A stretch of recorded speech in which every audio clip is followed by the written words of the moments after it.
Okay, everybody, so we have some late breaking information governing the release of the upcoming Agents of Sabotage DLC for GTA 5 Online, some of which has me concerned, others has me optimistic, and we'll discuss all of that here in this short talking head piece.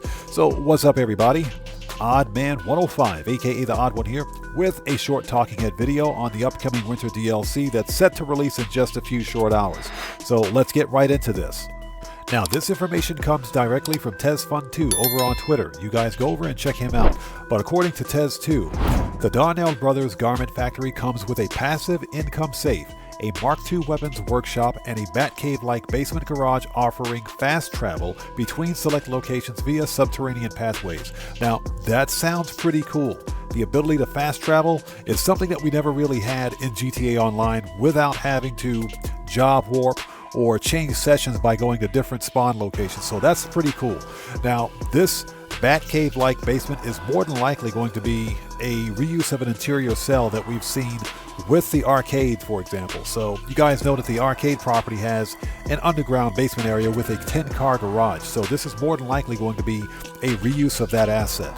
Now, Tez also mentions that the Darnell Brothers Garment Factory comes with a passive income safe.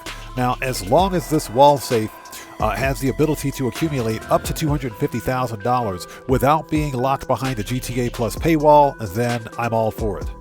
And there's also going to be a Mark II Weapons Workshop. Now, the Mark II Weapons Workshop will work as long as players have the ability to purchase Mark II weapons ammo from the interaction menu, which is something that players can't do at this time. However, nothing definitive, but they may add that as a quality of life update during the DLC release. Tez also talks about the new upgrades for the Terrorbyte, stating that the Terrorbyte can now be equipped with a silent running module to hide from other players. So basically that's an off-the-radar function for the Terrorbyte, and a master control terminal to manage businesses, and a missile lock-on jammer. So if you're someone that plays GTA Online a lot in public sessions, or you delve into the PvP aspect of the game, then these functions are going to be quite useful. Now, the Master Control Terminal is something that the Terrorbyte has always had. It's got a form of a Master Control Terminal, with one exception being that you can't launch cell missions from the Terrorbyte. But this new addition with the Master Control Terminal means that you can manage all aspects of your businesses from the Terrorbyte. And thanks to Tez2, we now know the base price of the new Darnell Brothers Garment Factory and the payouts of at least 4 missions. So let's get right into this.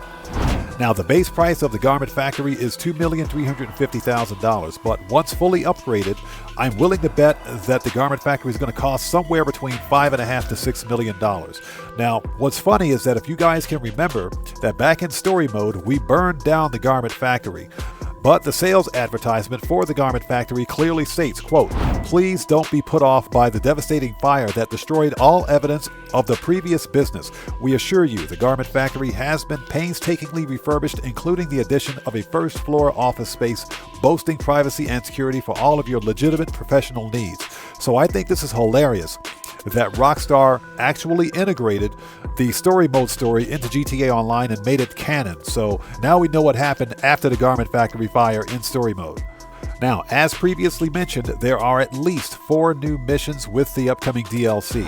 The Black Box files, the Brute Force file, the Fine Arts file, and the Project Breakaway file, all of which are paying at least $150,000 apiece. Now, here's my concern.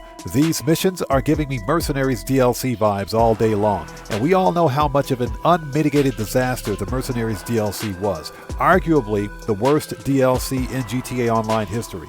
Now, the one saving grace about Mercenaries were the LSA operations missions, which were fun in my opinion, and paid decently on double cash. Now, let me say this, and hear me out for a second.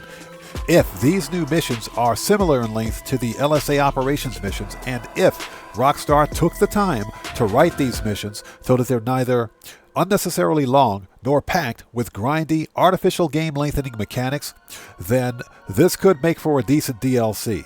However, similar to the Bail Enforcement Office, where Rockstar continuously combines lengthy and grindy missions with abysmal payouts and a stupid 24-hour cooldown, all of which makes for a lousy return on investment.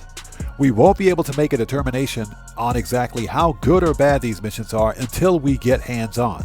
And one more thing that I'd like to add is that there may be an additional major heist-style mission, something that pays upwards of $500K to $1 million that we simply just don't know about yet. But again, this is all speculation and there is no proof that such a big mission or big score exists with this DLC. But again, until we get our hands on, we won't know. And one more final thing, and this is something that players have been asking for the past 3 years, and that is new garage space. So TezFun confirms that the update introduces 30 new garage slots, 10 slots for the Donnell Brothers Garment Factory. Now I'm assuming that the other 20 slots are probably additional personal vehicle garages that we can purchase in addition to the garages we already have. And all I have to say is that it's about freaking time, Rockstar. We got shafted with the bail enforcement business and a pathetic 2-car parking spots for a $5 million business, but this latest move by Rockstar definitely more than makes up for it. And guys, that's pretty much it. Now the Agents of Sabotage DLC releases in just a few short hours, so sound off down in the comments below. Are you excited for this DLC, or are you kind of like, whatever? It's Mercenaries 2.0. But sound off down in the comments below and let's have a respectful discussion about this.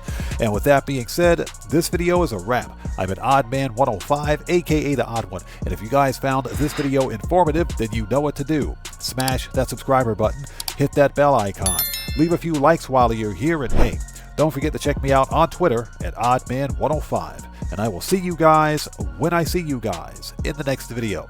Please stay safe and remember, don't just start the fire, bring the smoke, and take care out there.